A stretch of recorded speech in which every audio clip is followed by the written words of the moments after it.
नमस्कार बेटा, अपनी कॉन्सेप्ट वाली नोटबुक पर आप लिखेंगे, कॉन्सेप्ट वाली नोटबुक पर लेक्चर नंबर 9। बेटा आज हम कॉन्सेप्ट सीखेंगे और कॉन्सेप्ट में हम सीखेंगे ट्रीटमेंट ऑफ, लिखिए जी मेरे साथ, treatment of workman compensation reserve.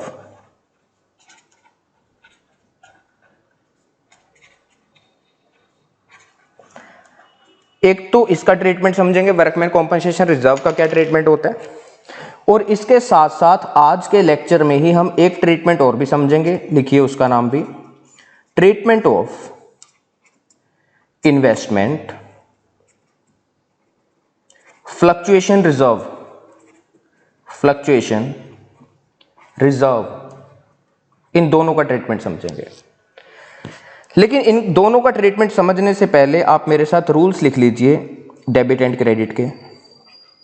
कोई भी एसेट अकाउंट, कोई भी एक्सपेंस से रिलेटेड अकाउंट, कोई भी लॉस से रिलेटेड अकाउंट या फिर ड्राइंग अकाउंट, अगर इनमें इंक्रीज होता है तो हम क्या करते हैं, डेबिट, और अगर डिक्रीज होता है तो क्या करते हैं, क्रेडिट करते हैं। इसके अलावा जितने भी अकाउंट्स बच जाते हैं, जैसे कैपिटल अकाउंट, करंट अकाउंट, अच्छा जी, आउटसाइड लायबिलिटी अकाउंट, रिवेन्यू से रिलेटेड कोई भी अकाउंट, इनकम से रिलेटेड कोई भी अकाउंट, प्रॉफिट से रिलेटेड कोई भी अकाउंट, गेन से रिलेटेड कोई भी अकाउंट, रिजर्व से रिलेटेड कोई भी अकाउंट, और आज तो हम रिजर्व की बात ही करने वाले हैं, प्रोविजन से रिलेटेड कोई भी अकाउंट, अगर इन अकाउंट में कोई भी इंक्रीज होता है पहले के मुकाबले तो क्रेडिट किया जाता है, और अगर डिक्रीज होता है तो क्या कराया जाता है, डेबिट किया जाता है। ठीक है ना बात, ये तो आप सबको पता ही है। यस, तो अब पहले स्टार्ट करते हैं treatment of workman compensation reserve को। तो आइए जी, लिखिए treatment of workman compensation reserve.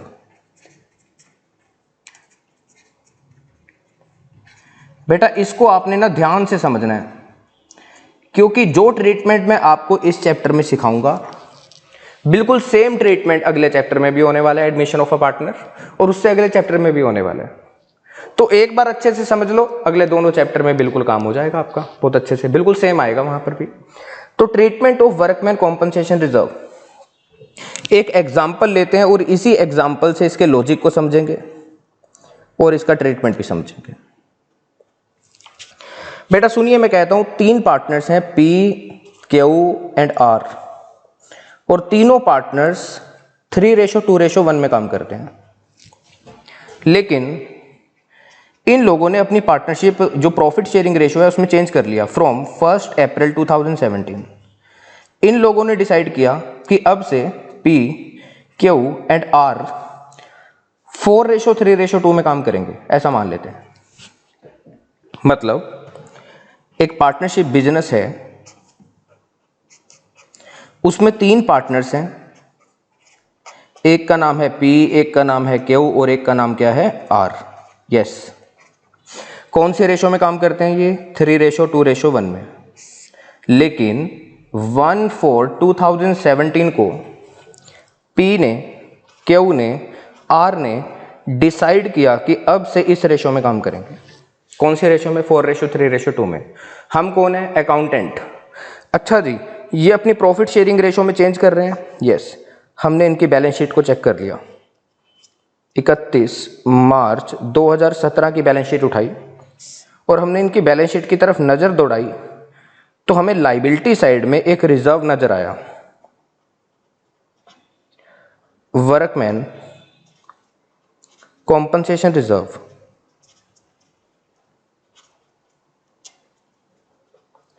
मान लेते हैं 60,000 का। पहले इस रिजर्व का मतलब समझते हैं, फिर इसके ट्रीटमेंट की बात करेंगे, और क्यों करते हैं ट्रीटमेंट वो भी ध्यान से सुनते हैं। सुनो बेटा, वर्कमैन कॉम्पनसेशन रिजर्व का मतलब क्या होता है, बिजनेस जो प्रॉफिट कमाता है ना, उस प्रॉफिट में से कुछ हिस्सा निकालकर बिजनेस अलग से रख लेता है।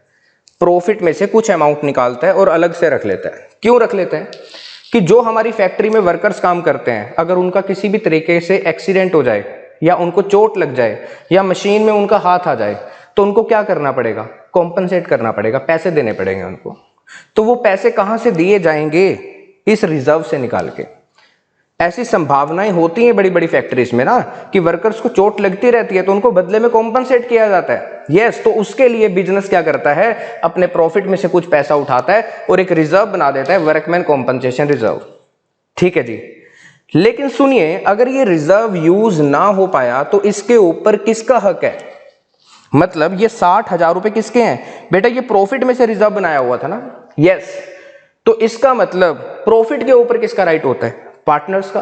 तो इस रिजर्व के ऊपर भी किसका राइट है अगर ये रिजर्व यूज ना हो पाया, पार्टनर्स का।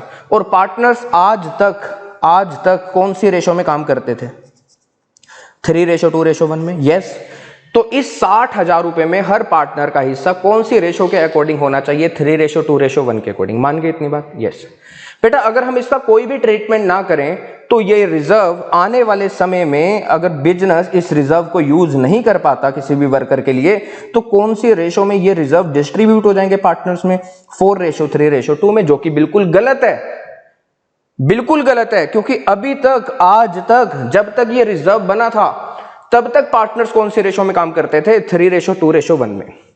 तो हमें समझ आया कि इसका मतलब इस रिजर्व में पार्टनर्स का हिस्सा 3:2:1 के अकॉर्डिंग है। और अगर हमने इसका ट्रीटमेंट ना किया तो ये रिजर्व 4:3:2 के अकॉर्डिंग आने वाले समय में बढ़ सकता है। यस, तो इसका मतलब हमें इसका ट्रीटमेंट करना पड़ेगा। क्लियर है जी बात। अब जब आप क्वेश्चन सोल्व करेंगे तो आपके पास 3-4 केसेस अलग अलग तरीके के आ सकते हैं। सुनिए जी, आपको बैलेंस शीट के अंदर वर्कमैन कॉम्पनसेशन रिजर्व दे दिया जाएगा और नीचे एडजस्टमेंट में, सुनिए जी, पहले मैं कर रहा हूं case number 1। Case number 1, adjustment में नो इंफॉर्मेशन, या फिर हमारा क्वेश्चन साइलेंट है इस बात को लेके कि इस रिजर्व का क्या करना है, मतलब कुछ बता ही नहीं रखा आपको रिजर्व के बारे में। क्वेश्चन हमारा साइलेंट है कि इस रिजर्व का करें तो क्या करें। हम बेटा पता क्या करेंगे, हम अकाउंटेंट हैं, हम पार्टनर्स को बोलेंगे, पार्टनर्स जी देखिए, इस रिजर्व में आपका हिस्सा 3:2:1 के अकॉर्डिंग बनता है। अगर हमने इसका ट्रीटमेंट ना किया तो ये आने वाले समय में 4:3:2 में डिस्ट्रीब्यूट हो जाएगा।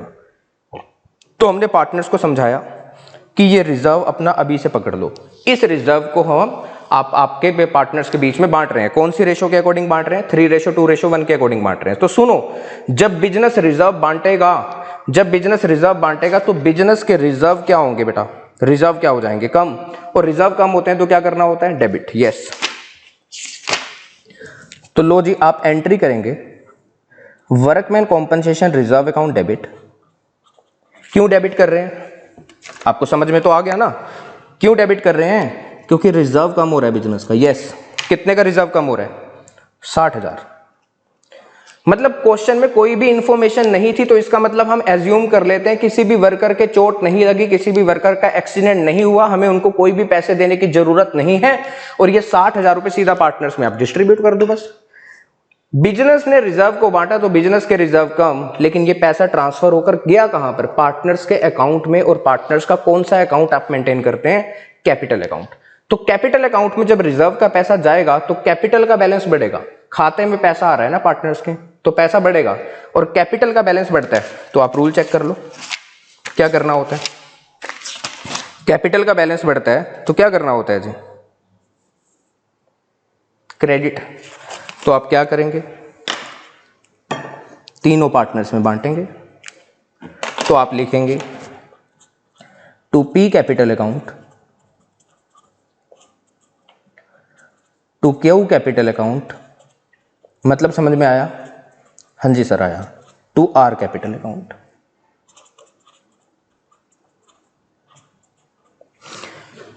कौन सी रेशो में बांटेंगे, आज तक ये कौन सी रेशो के अकॉर्डिंग काम करते थे, चेक करो इनकी ओल्ड रेशो, चेक करो इनकी ओल्ड रेशो कितनी थी, 3:2:1।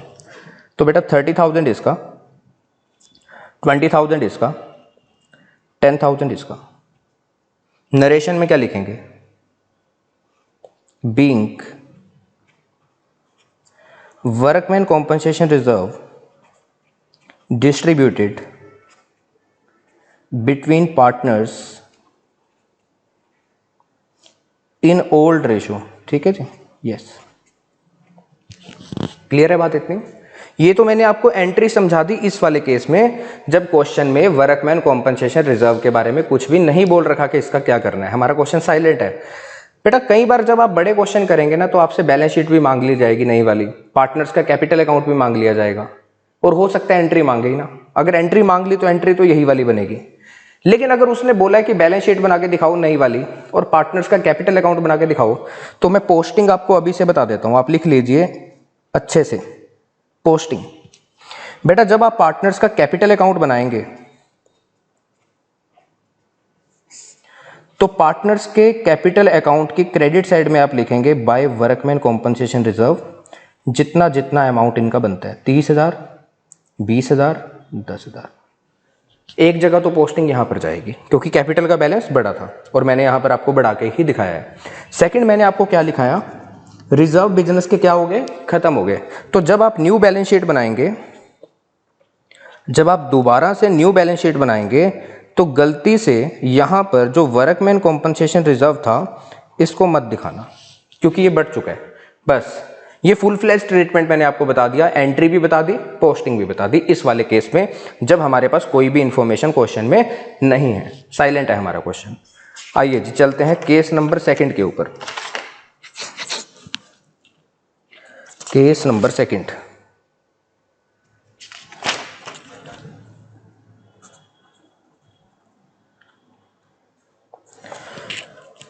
लिखिए जी, if a claim on account of workman compensation is estimated at rupees 24,000,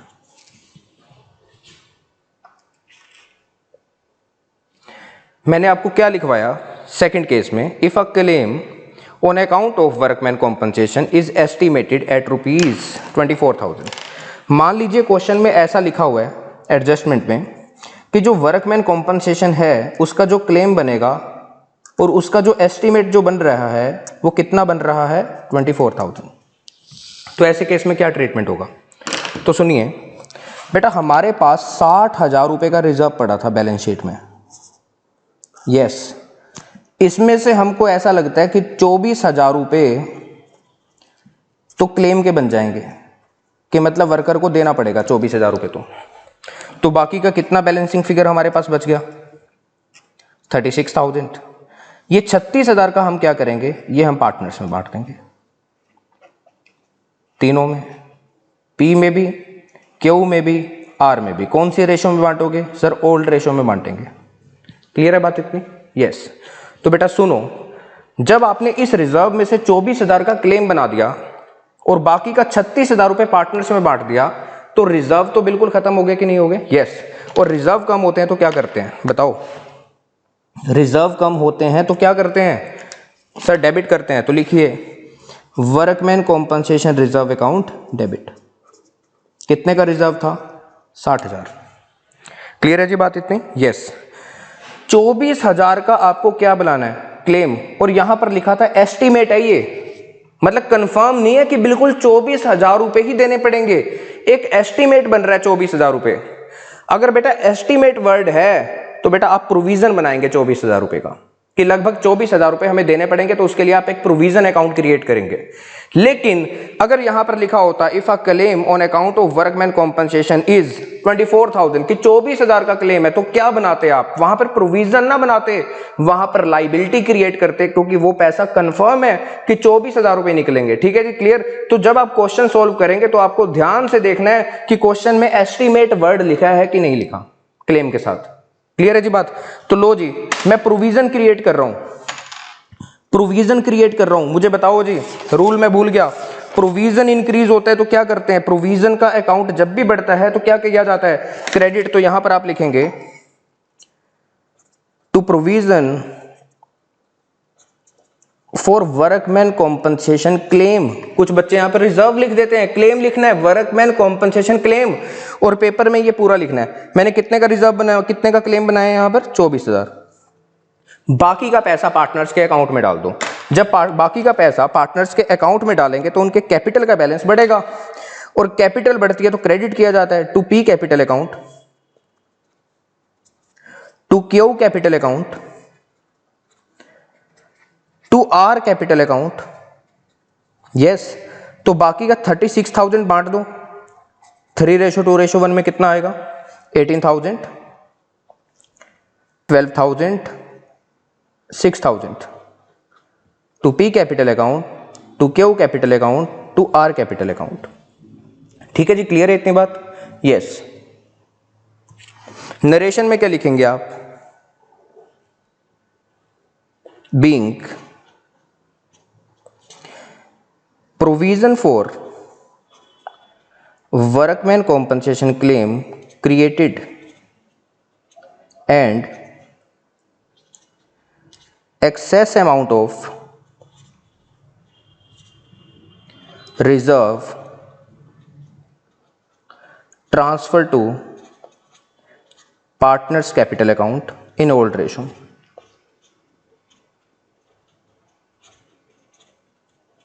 ये तो एंट्री बन गई थी।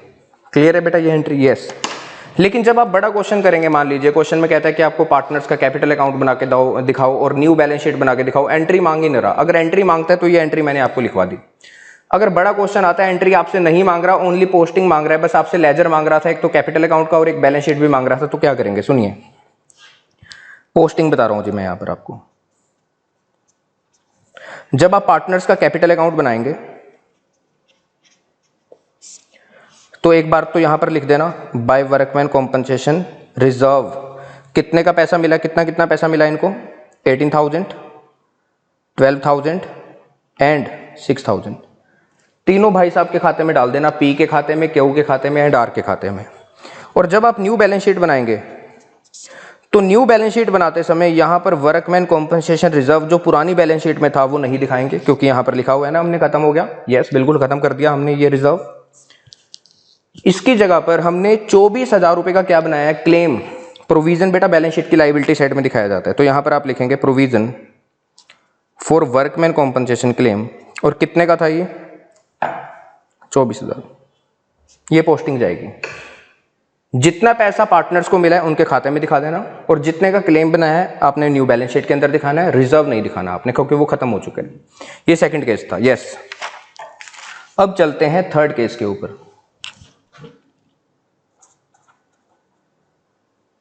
केस नंबर 3 लिखिए, if a claim on account of workman compensation claim is estimated at rupees 60,000। बेटा अगर यहां पर एस्टिमेटेड वर्ड ना होता तो यहां पर मैं प्रोविजन ना लिखता, यहां पर लिखता to liability for workman compensation claim, और यहां पर भी क्या दिखाता? Liability for workman compensation claim 24,000 रुपए। ठीक है, क्लियर बात इतनी? यस। तो इस क्वेश्चन में भी, इस एडजस्टमेंट में भी हमारे पास यहां पर लिखा हुआ है एस्टिमेटेड। ठीक है, तो 60,000 रुपए का लगभग क्लेम बनेगा। हमारे पास रिजर्व कितने का था? 60 का। 60 का रिजर्व में खत्म कर दूंगा और 60 का क्या बना दूंगा? क्लेम। प्रोविजन क्रिएट करूंगा, क्योंकि यहां पर एस्टिमेटेड वर्ड है। अगर यहां पर लिखा होता कि 60,000 रुपए फाइनल है तो लाइबिलिटी क्रिएट करता। ठीक है, तो बताओ जी क्या एंट्री बनेगी? रिजर्व खत्म हो रहा है, रिजर्व कम होते हैं तो डेबिट करते हैं। रिजर्व का नाम क्या है? Workman compensation reserve. कितने का रिजर्व था? 60,000। कहां गया ये रिजर्व?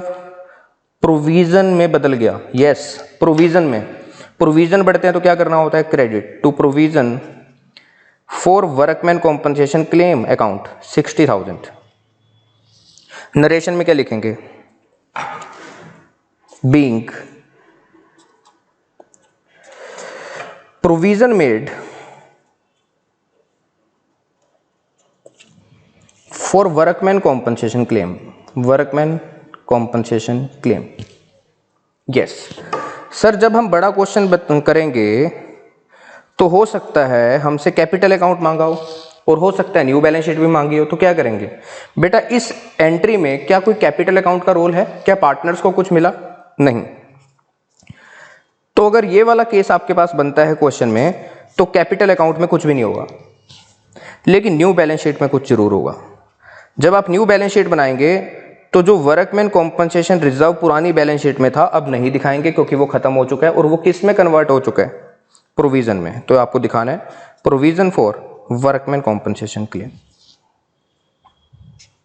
ठीक है जी, क्लियर। 3 केस हमने कर लिए कंप्लीट। अब आते हैं लास्ट केस के ऊपर, केस नंबर 4। केस नंबर 4 लिखिए, if a claim on account of workman compensation claim is estimated at rupees 75,000। 75,000 का क्लेम एस्टिमेट हो रहा है जी, कि लगभग वर्कर्स को कितने पैसे देने पड़ेंगे, 75,000। ओके, लेकिन हमने कितने की तैयारी कर रखी थी पहले से? हमने जो वर्कमैन कॉम्पनसेशन रिजर्व बना रखा था वो कितने का बना रखा था, 60 का। यस, लेकिन जो क्लेम बनेगा वो कितने का बनेगा? क्लेम का अमाउंट कितना बन रहा है, 75,000 सर। ठीक है, 60,000 का क्लेम तो मैं यहां से पूरा कर लूंगा। ठीक है, बाकी का जो 15,000 रुपए एक्सेस क्लेम बन रहा है उसका क्या? बेटा वो बिजनेस के व्यू पॉइंट से क्या चीज है बताओ। मैंने 60,000 की तैयारी कर रखी थी, लेकिन वर्कर्स को 75,000 रुपए देने पड़ रहे हैं, तो 60,000 तो मैंने वहां से भरपाई कर ली। तो 15,000 रुपए जो मुझे एक्सेस अमाउंट अपनी जेब से निकाल के देना पड़ रहा है, बिजनेस को अपनी जेब से निकाल के देना पड़ रहा है, वो बिजनेस के लिए क्या चीज है, नुकसान। तो बिजनेस के लिए नुकसान कितने का है, 15,000। इस नुकसान को हम क्या नाम देंगे, 15,000 को क्या नाम देंगे? बेटा हम यहां पर क्या कर रहे हैं, जब पार्टनर्स अपनी प्रॉफिट शेयरिंग रेशो चेंज करते हैं तो हम हर चीज को रीवैल्यू कर रहे हैं, दोबारा से वैल्यू कर रहे हैं। तो हम इसका नाम भी क्या रखेंगे, रीवैल्यूएशन अकाउंट। पसंद आया आपको ये नाम? यस, पसंद आ गया, रीवैल्यूएशन अकाउंट। अगर फायदा होगा तो भी रीवैल्यूएशन अकाउंट, अगर नुकसान होगा तब भी रीवैल्यूएशन अकाउंट, क्योंकि हर चीज को रीवैल्यू कर रहे हैं। क्लियर जी बात इतनी? तो मुझे बता दो यहां पर क्या क्या हो रहा है। रिजर्व तो सर बिल्कुल खत्म हो गया, प्रोविजन सर 75,000 का बना, और लॉस सर कितने का हो गया, 15,000 रुपए का। तो एंट्री बनवाओ मुझसे, बताओ जी। रिजर्व कम होते हैं तो क्या करते हैं, डेबिट। रिजर्व का नाम क्या है, वर्कमैन कॉम्पनसेशन रिजर्व। तो लिखिए जी 60,000 रुपए। लॉस बढ़ते हैं तो मुझे बता दो जी क्या रूल होता है, लॉस बढ़ते हैं तो क्या करना होता है, डेबिट। लॉस का नाम मैंने आपको क्या बताया, रीवैल्यूएशन अकाउंट। ठीक है, कितने का, 15,000। प्रोविजन कितने का क्रिएट किया है हमने, to provision for workman compensation claim account कितने का क्रिएट किया है, ये 75,000। तो ये एंट्री बनेगी। नरेशन में बताओ जी क्या लिखेंगे, provision created being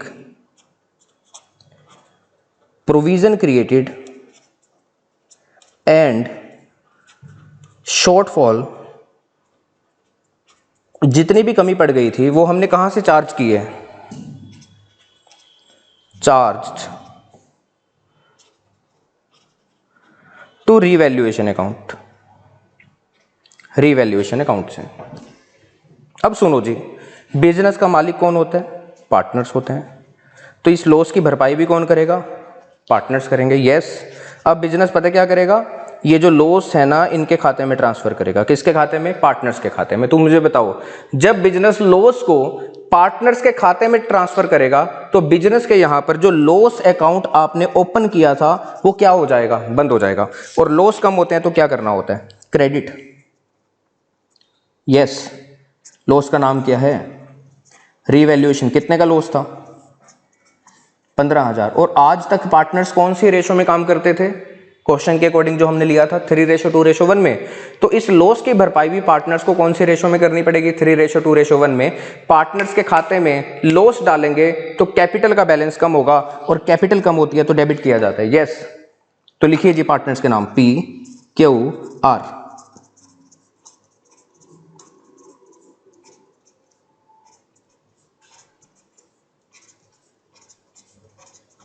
कितना कितना है यहां पर, बांटिए इसको 3:2:1 में 7500, 5000, 2500। नरेशन में क्या लिखेंगे? Being transfer of loss on revaluation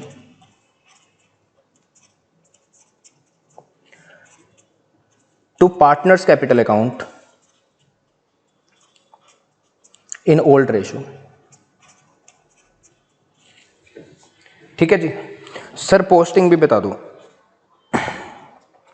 अगर बेटा आपके पास ये वाला केस आता है और बड़ा क्वेश्चन मांगा जाता है, अब मैं आपको एक चीज बता दूं, अभी तक वहां तक आप पहुंचे नहीं है वैसे, जब आप बड़े क्वेश्चन करेंगे ना फुल फ्लैज, तो आपको ना एक अकाउंट और बनाना पड़ेगा, रीवैल्यूएशन अकाउंट। और मैंने अभी आपको समझाया नहीं रीवैल्यूएशन अकाउंट किस तरीके से बनता है, समझ जाएंगे, लेकिन अभी के लिए पोस्टिंग सीख लीजिए। जब आप रीवैल्यूएशन अकाउंट बनाएंगे तो रीवैल्यूएशन अकाउंट के अंदर फायदे नुकसान आते हैं, नुकसान डेबिट साइड में लिखे जाते हैं और फायदे क्रेडिट साइड में लिखे जाते हैं। लॉजिक सब कुछ दूंगा जब यहां पर इस टॉपिक के ऊपर पहुंचेंगे, इस कॉन्सेप्ट के ऊपर पहुंचेंगे। तो यहां पर लॉस कितने का हुआ था मुझे बस ये बता दो, 15,000। और लॉस का नाम क्या था? To provision for workman compensation claim. एक बार तो यहां पर दिखाएंगे, क्लियर है जी बात इतनी? यस। जब पार्टनर्स का कैपिटल अकाउंट बनाएंगे तो लॉस को आपने पार्टनर्स के खाते में डाला है कि नहीं डाला? यस। तो यहां पर लिखेंगे टू रीवैल्यूएशन, कितना कितना? 7500, 5000, 2500। ठीक है, यस। और जब न्यू बैलेंस शीट बनाएंगे, न्यू वाली, तो यहां पर वर्कमैन कॉम्पनसेशन रिजर्व जो पुरानी बैलेंस शीट में था वो नहीं दिखाएंगे क्योंकि वो खत्म हो चुका है, क्योंकि उसका आपने प्रोविजन बना दिया और 15,000 का प्रोविजन और भी बनाया है। तो आप यहां पर दिखाएंगे provision for workman compensation claim, कितने का? 75,000। ये पोस्टिंग है जी इसकी। बताओ जी, क्लियर है? Yes.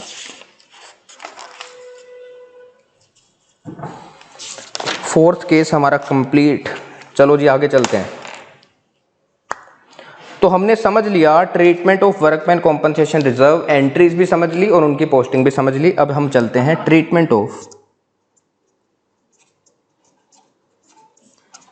Investment fluctuation reserve. Treatment of investment fluctuation reserve. एक एग्जांपल लेते हैं, उसी एग्जांपल से हम लॉजिक को समझेंगे और ट्रीटमेंट को समझेंगे अलग अलग केसेस में। ठीक है जी, एग्जांपल लिखिए।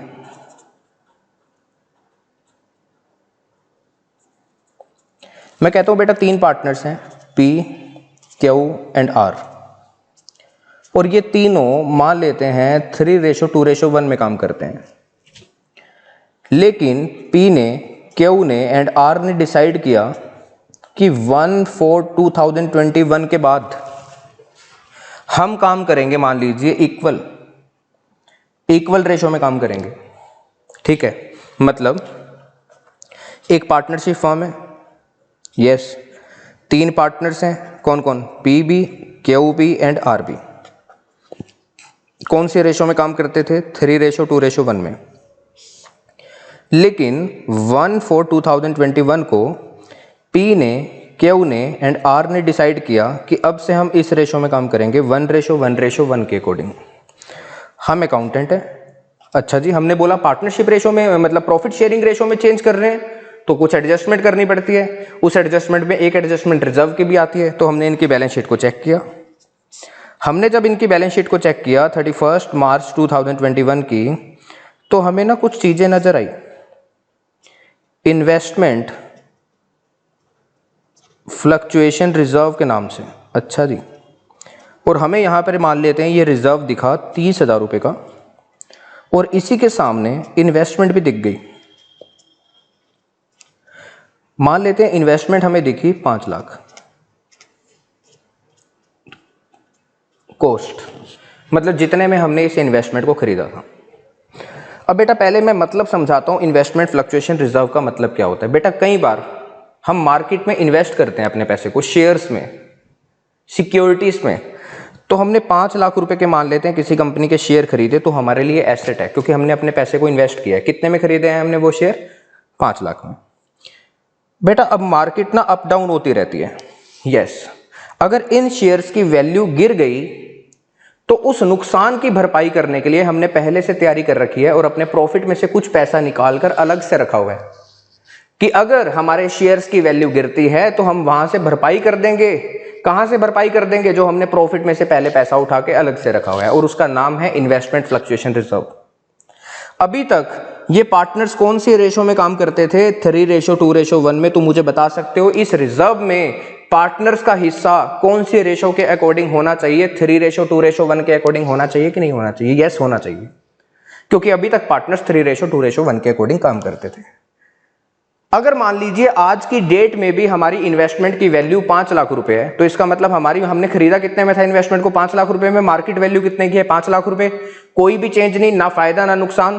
यस, तो ये रिजर्व यूज नहीं हो पाया। और अगर हम इस रिजर्व का ट्रीटमेंट कुछ भी ना करें तो रिजर्व में पार्टनर्स 3:2:1 के अकॉर्डिंग मालिक हैं। लेकिन अगर हम इसका ट्रीटमेंट ना करें तो पार्टनर्स में ये रिजर्व आने वाले समय में कौन सी रेशो में डिस्ट्रीब्यूट हो जाएगा? इक्वल, जो कि बिल्कुल गलत होगा।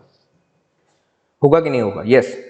तो इसका मतलब इन्वेस्टमेंट फ्लक्चुएशन रिजर्व का ट्रीटमेंट आपको करना ही करना पड़ेगा, चाहे क्वेश्चन बोले चाहे ना बोले। यस, आ गया समझ? यस। तो देखिए अब हम चलते हैं केस नंबर 1 के ऊपर।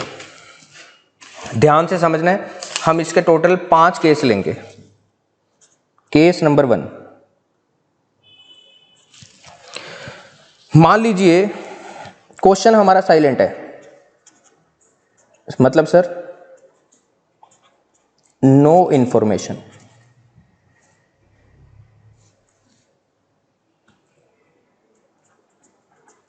नो इंफॉर्मेशन मतलब जब आप क्वेश्चन सॉल्व कर रहे हैं तो बैलेंस शीट के अंदर आपको रिजर्व दिख गया, इन्वेस्टमेंट फ्लक्चुएशन रिजर्व, लेकिन उसके बारे में कुछ बता नहीं रखा कि क्या करना है। तो बेटा हम पता क्या मान के चलेंगे? हम एज्यूम करेंगे कि हमारी जो इन्वेस्टमेंट है उसकी जो मार्केट वैल्यू है वो बिल्कुल सेम है जितने में हमने उसको खरीदा था। तो इसका मतलब हमने रिजर्व को यूज नहीं किया। तो रिजर्व को यूज नहीं किया तो इस रिजर्व को पार्टनर्स में बांट दो ना, बस बात खत्म। जब हम पार्टनर्स में रिजर्व को बांटेंगे तो रिजर्व हो जाएगा खत्म। रिजर्व का नाम क्या है? Investment fluctuation reserve. क्लियर है बात? इतनी। कितने का रिजर्व था? 30,000। कौन सी रेशो के अकॉर्डिंग ये अभी तक काम करते थे? उसी रेशो के अकॉर्डिंग तो इनके खाते में पैसा डाला जाएगा। यस। तो पार्टनर्स के खाते में पैसा डालोगे तो उनके कैपिटल का बैलेंस बढ़ेगा, और कैपिटल का बैलेंस बढ़ता है तो क्रेडिट करते हैं to P capital account, to Q capital account,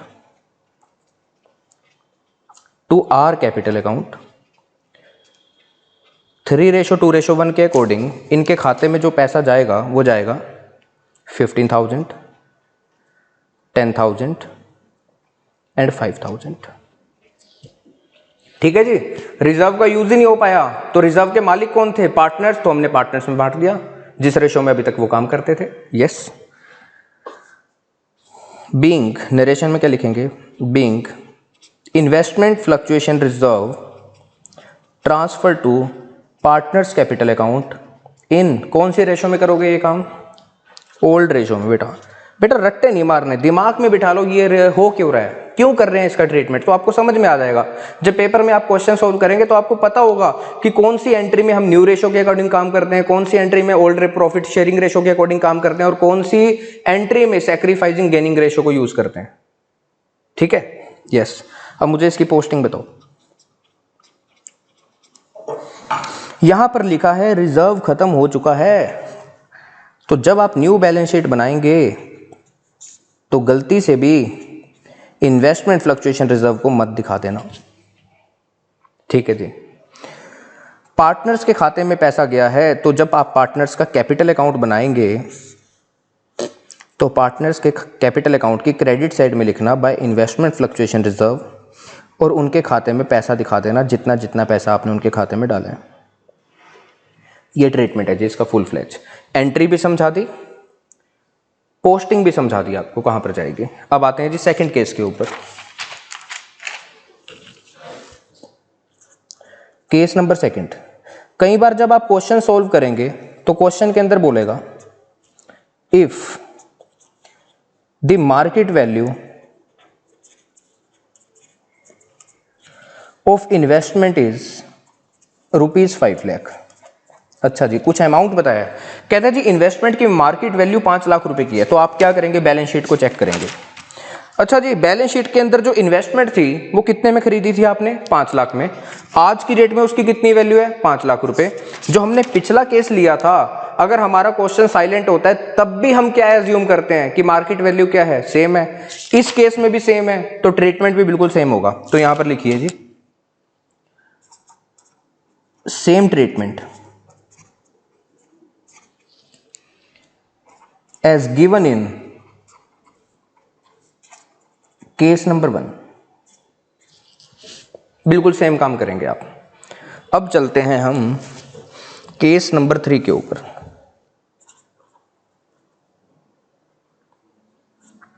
case number 3, if the market value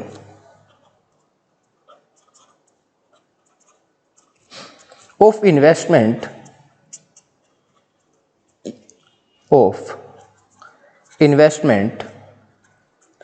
is ₹4,88,000।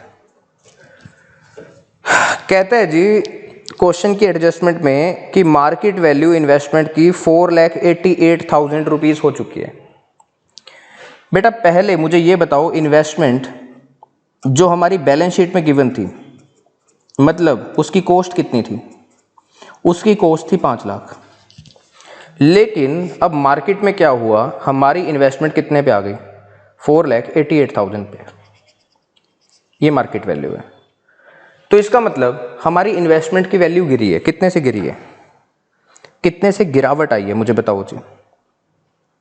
12,000 रुपए से मेरी इन्वेस्टमेंट गिर गई। आया जी मतलब समझ, यस। तो ये जो 12,000 रुपए का आपको लॉस हुआ है, भाई आपकी एसेट की वैल्यू कम हो रही है 12,000 रुपए से, तो आपके लिए लॉस है कि नहीं है, यस सर है। लेकिन हमने क्या किया था, इस लॉस की भरपाई करने के लिए पहले से तैयारी कर रखी थी। कितने अमाउंट की तैयारी कर रखी थी, 30,000 रुपए की तैयारी कर रखी थी। लेकिन लॉस कितने का हुआ, 12,000। तो 12,000 की भरपाई तो मैं यहां से कर दूंगा, उसके बाद भी मेरे पास रिजर्व में कितना पैसा बचेगा, 18,000 रुपए। और ये 18,000 रुपए पार्टनर्स में बांट दूंगा। क्लियर हो रही है बात, यस। तो सुनो, हमें करना क्या है, हमारा जो इन्वेस्टमेंट फ्लक्चुएशन रिजर्व है बेटा, वो कितने का है सर, 30,000 का। इस 30 में से 12,000 रुपए मैं यूज करूंगा किस चीज के लिए, लिखिए, भरपाई करने के लिए। किस चीज की, जो इन्वेस्टमेंट की वैल्यू कम हुई थी उसकी भरपाई करने के लिए। और जो बाकी का 18,000 है वो पार्टनर्स में डिस्ट्रीब्यूट कर देंगे। करेंगे कि नहीं करेंगे, यस। अगर नहीं करेंगे तो आने वाले समय में ये रिजर्व किसी और रेशो में बढ़ जाएगा, यस। तो कौन सी रेशो में काम बांटेंगे आप, अभी तक कौन सी रेशो में काम करते थे, 3:2:1 के अकॉर्डिंग। तो ये काम करना है जी। तो इसका मतलब हमारा ट्रीटमेंट कहता है रिजर्व को तो बिल्कुल खत्म कर दो, और रिजर्व कम होते हैं तो क्या किया जाता है, बताओ फटाफट। रिजर्व कम होते हैं तो क्या किया जाता है, डेबिट। तो लिखिए जी, investment fluctuation reserve account debit 30,000। ये रिजर्व कैसे खत्म हो गया, 12,000 रुपए का रिजर्व यूज हुआ कहां पर, एसेट की भरपाई करने में, यस। हमारी एसेट की वैल्यू भी तो कम हो रही है। एसेट कम होती है तो क्या करते हैं, क्रेडिट। एसेट की वैल्यू कम हुई 12,000 रुपए, तो इसमें से 12,000 रुपए का रिजर्व खत्म हो गया उसकी भरपाई करने के लिए। मैंने कहीं पर यहां पर लॉस दिखाया है क्या इस एंट्री में, मैंने बोला लॉस हुआ है, नहीं जी। ये जो एसेट की वैल्यू कम हुई थी, वैसे तो ये नुकसान था, इसका सेकंड इफेक्ट लॉस था, लेकिन मैं लॉस का अकाउंट नहीं खोलूंगा, मैं रिजर्व का बैलेंस यूज कर लूंगा, तो रिजर्व कम हो जाएगा। ध्यान से सुनो, मेरे पास रिजर्व ना होता तो दो इफेक्ट होते, क्या, एसेट की value come and loss increase. Clear है इतनी बात, यस। तो मैं यहां पर लिखता लॉस अकाउंट, जो भी उस लॉस का नाम था, रिवैल्यूएशन अकाउंट। लेकिन अब आपने रिजर्व बना रखा है, तो 12,000 रुपए का आपने रिजर्व यूज कर दिया इस एसेट की वैल्यू को डिक्रीज करने के लिए। हाँ जी, अब कितने का रिजर्व और बचा हुआ है यहां पर, 18,000। पार्टनर्स में बांट दो, 2P capital account, 2Q capital account, 2R capital account, कितना कितना बैलेंस जाएगा बताइए फटाफट। 9,000, 6,000, 3,000। नरेशन में क्या लिखेंगे?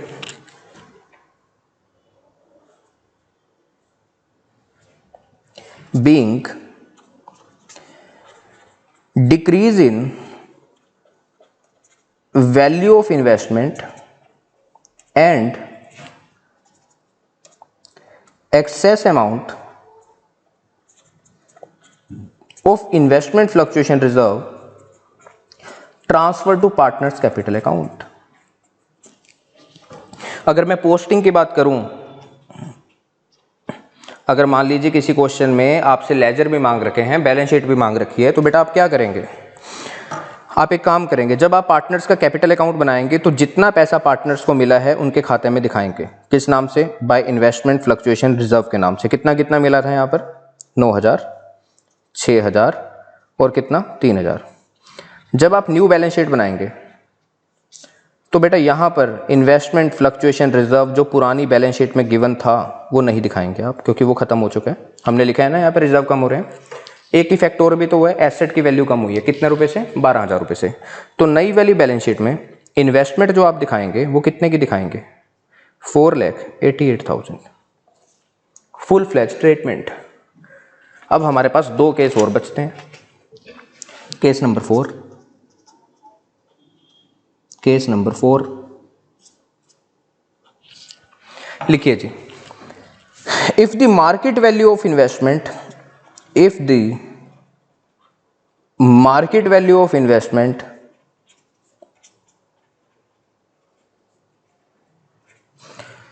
is rupees 4,46,000। कहता है जी मान लो जो इन्वेस्टमेंट की वैल्यू है वो आज की डेट में 4,46,000 की हो चुकी है। अच्छा जी बेटा, जो हमने इन्वेस्टमेंट खरीदी थी हमारी बैलेंस शीट में बताओ उसकी कितने की वैल्यू थी? कितने में खरीदा था हमने इन्वेस्टमेंट को? 5 लाख में। हाँ जी सर। लेकिन अब हमारी इन्वेस्टमेंट की मार्केट वैल्यू कितने की हो चुकी है? 4,46,000 की। तो कितने का नुकसान हुआ? नुकसान बताओ जी कितने का हुआ है, मतलब कितने की गिरावट आई? गिरावट कितने की आई? गिरावट आई सर 54,000 की। हमने कितने की तैयारी कर रखी थी? हमने पहले कितने का रिजर्व बना रखा था? इन्वेस्टमेंट फ्लक्चुएशन रिजर्व हमने कितने का बना रखा था? 30,000 का। हमने 30,000 की तैयारी कर रखी थी। तो जो हमारे पास इन्वेस्टमेंट फ्लक्चुएशन रिजर्व था उसमें से 30,000 की भरपाई तो मैं कर दूंगा आराम से। 30,000 रुपए की भरपाई हो जाएगी। कहां से? इन्वेस्टमेंट फ्लक्चुएशन रिजर्व से। अभी भी कितने की भरपाई नहीं हो पाई? बेटा मैंने बोला 54,000 का लॉस हो रहा है आपको। 30,000 की तो मैंने भरपाई कर दी इन्वेस्टमेंट फ्लक्चुएशन रिजर्व से, अभी भी कितने की भरपाई नहीं हो पाई? 24,000। ये क्या चीज है बिजनेस के लिए? लॉस। और इस लॉस का नाम क्या बोला था अभी मैंने थोड़ी देर पहले आपको? रीवैल्यूएशन। तो एंट्री करें? हाँ जी सर करो। रिजर्व कम हो रहा है जी मेरा। रिजर्व कम होते हैं तो क्या करना होता है? Debit. Investment fluctuation reserve account debit. कितने का रिजर्व था? 30,000। बिल्कुल खत्म हो गया। कैसे खत्म हो गया? क्योंकि मेरी एसेट की वैल्यू 54,000 से गिरी थी। 54,000 से मेरी एसेट की वैल्यू गिरी थी और एसेट का नाम क्या था? इन्वेस्टमेंट। तो 30,000 रुपए यहां पर यूज हो गए थे आपके। तो बाकी कितने का नुकसान हो रह गया? 24,000 रुपए का। लॉस इंक्रीज होते हैं तो करना होता है डेबिट। लॉस का नाम लिखो। लॉस का नाम क्या है?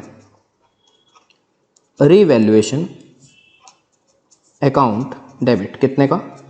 24,000। बताओ जी ये एंट्री समझ में आई? एसेट की वैल्यू गिरी 54,000 से तो रिजर्व पूरा खत्म हो गया 30,000 रुपए का। तो नुकसान कितने का हुआ बिजनेस को? इन्वेस्टमेंट की वैल्यू कितने अमाउंट से ज्यादा गिरी थी? जितने का हमारे पास रिजर्व पड़ा था 24,000 रुपए का। तो 24,000 रुपए का नुकसान है आपका जी। बस ये एंट्री हो जाएगी। तो लिखिए being fall in value of investment adjusted through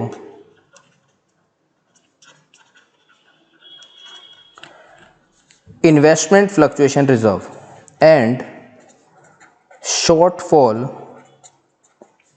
charge from revaluation account. अब बिजनेस इस लॉस का क्या करेगा? बिजनेस के मालिकों में डिस्ट्रीब्यूट कर देगा। और बिजनेस के मालिक कौन है? PQR। कौन सी रेशो के अकॉर्डिंग अभी तक वो काम करते थे? 3:2:1 में। तो बताओ जी, जब बिजनेस इस लॉस को बांटेगा तो लॉस हो जाएंगे कम, और लॉस कम होते हैं तो क्रेडिट किया जाता है, तो रिवैल्यूएशन अकाउंट को जो ऊपर वाली एंट्री में खुला था यहाँ पर बंद हो जाएगा। और पार्टनर्स के खाते में जब लॉस जाएगा तो उनके खाते में बैलेंस डिक्रीज होता है, और कैपिटल का बैलेंस डिक्रीज होता है तो क्या किया जाता है? डेबिट।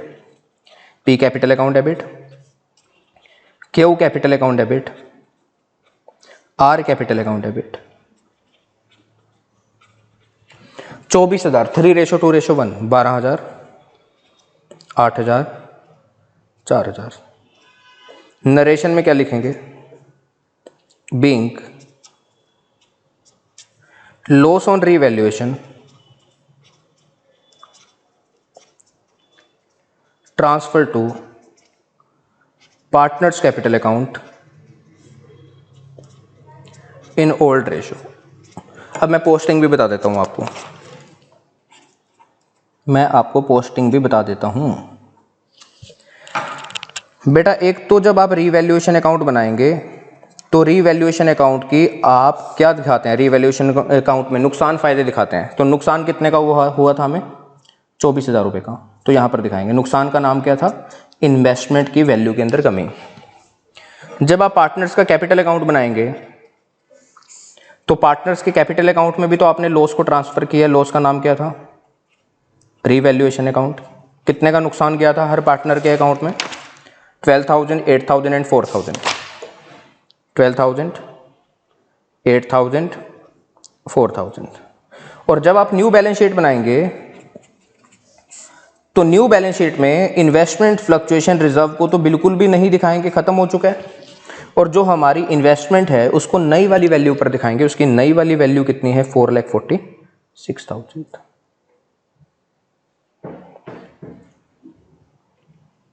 लिख लिया जी सबने? यस। अब चलते हैं लास्ट केस के ऊपर, केस नंबर 5। लिखिए जी, if the market value of investment is ₹5,06,000। कहते जी, मान लेते हैं मार्केट वैल्यू इन्वेस्टमेंट की 5,06,000 रुपये है। हमारी जो बैलेंस शीट में इन्वेस्टमेंट थी वो कितने की थी? 5 लाख, क्योंकि हमने उसको कितने में खरीदा था? 5 लाख में। लेकिन अब उसकी वैल्यू कितनी हो चुकी है मार्केट में? 5,06,000। तो इसका मतलब मार्केट वैल्यू में क्या आया? इंक्रीज। कितने से इंक्रीज आया? 6,000। तो इसको बोलते हैं फायदा। यस। तो एंट्री डालो जी।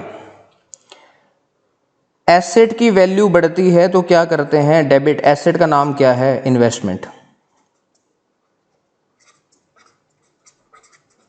कितने का फायदा? 6,000। सेकंड इफेक्ट बता दो इस ट्रांजैक्शन का। एसेट की वैल्यू बढ़ने से क्या होता है? फायदा होता है कि नहीं होता? यस। और फायदे बढ़ते हैं, बिजनेस का प्रॉफिट बढ़ा है, प्रॉफिट बढ़ते हैं तो क्या करना होता है? क्रेडिट। नाम क्या देंगे? मैंने आपको बोला रीवैल्यूएशन अकाउंट। सब कुछ रीवैल्यू कर रहे हैं। तो लॉस, नुकसान और फायदों के लिए हमने कॉमन अकाउंट यूज किया है, रीवैल्यूएशन अकाउंट। नरेशन में क्या लिखेंगे? Being increase in value of investment. अब ये जो फायदा है ना, बिजनेस इस फायदे का क्या करेगा? बिजनेस इस फायदे को पार्टनर्स में डिस्ट्रीब्यूट कर देगा। यस। तो जब आप प्रॉफिट को बांटोगे तो बिजनेस के प्रॉफिट कम हो जाएंगे। प्रॉफिट कम होते हैं तो डेबिट करना होता है। Revaluation account debit 6,000। और पार्टनर्स के खाते में ये पैसे जाएंगे to P, to Q, to R।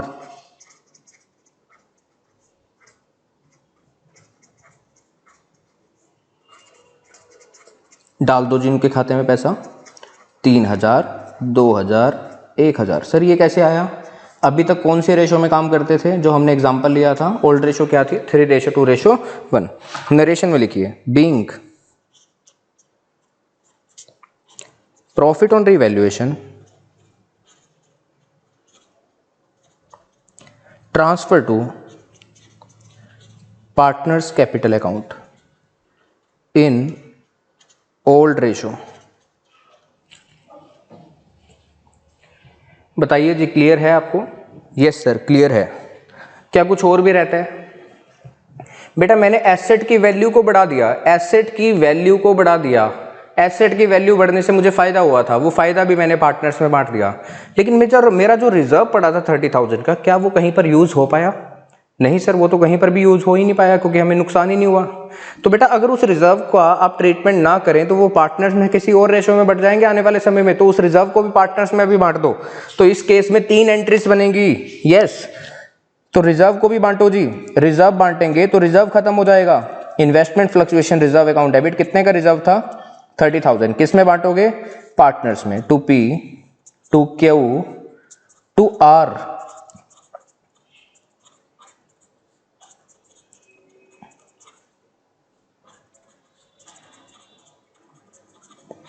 Amount कितना कितना जाएगा? 15,000, 10,000, 5,000। नरेशन में लिखेंगे आप being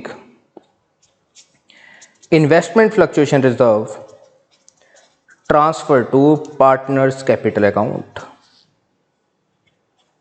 in old ratio. Sir अगर बड़ा क्वेश्चन आ गया तो बड़े क्वेश्चन में तो लेजर भी मांगेगा हमसे, बैलेंस शीट भी मांगेगा। हाँ जी मांगेगा। तो कहाँ पर पोस्टिंग जाएगी इस केस के अकॉर्डिंग? बेटा सुनो, जब आप रीवैल्यूएशन अकाउंट बनाएंगे, अगर क्वेश्चन ने बोला होगा और केस यही वाला आ जाता है, तो हमें फ़ायदा हुआ था कितने का? 6,000। क्यों हुआ था फ़ायदा? इन्वेस्टमेंट की वैल्यू बढ़ी थी। फ़ायदे आते हैं क्रेडिट साइड पे, नुकसान आते हैं डेबिट साइड पे, ठीक है। जब आप पार्टनर्स का कैपिटल अकाउंट बनाएंगे तो पार्टनर्स के खाते में आपने एक फ़ायदा डाला था, जिसका नाम क्या था? Revaluation account. कितने का फ़ायदा डाला था वो आपने? 6,000। तो कितना कितना पैसा मिला था हर पार्टनर को? 3, 2 और 1। एक ये वाला रिजर्व भी मिला है पार्टनर्स को, इन्वेस्टमेंट फ्लक्चुएशन रिजर्व। पार्टनर्स को एक तो रिजर्व भी मिल गया और जो इन्वेस्टमेंट की वैल्यू बढ़ने से जो फायदा हुआ था वो भी मिल गया। तो 2 बार पोस्टिंग जाएगी यहां पर, 15,000, 10,000, 5,000। और जब आप न्यू बैलेंस शीट बनाएंगे, IFR खत्म हो चुका है, इसको नहीं दिखाएंगे, रिजर्व हमारा खत्म हो चुका है। अच्छा जी, जो हमारी इन्वेस्टमेंट थी अब उसकी वैल्यू कितनी है? 5,06,000 रुपये, तो उसको दिखाएंगे न्यू वैल्यू पर। तो ये बनता है जी। तो आज के लेक्चर में बेटा हमने workman compensation reserve and investment fluctuation reserve का फुल फ्लेज ट्रीटमेंट समझा है। और ये जो ट्रीटमेंट है बेटा वेरी वेरी इंपॉर्टेंट है आपके लिए, बहुत ज्यादा इंपॉर्टेंट है। लगभग जब भी आपके पास क्वेश्चन आएगा फुल फ्लेज, तो इस चीज का ट्रीटमेंट तो मिलेगा ही मिलेगा आपको। और अगला चैप्टर जो एडमिशन है, उससे अगला चैप्टर है रिटायरमेंट, उसके अंदर भी ये सब चीजें आनी है। तो पक्का कर लो जी इसको बिल्कुल अच्छे से। क्लियर है जी? बहुत ज्यादा इंपॉर्टेंट है।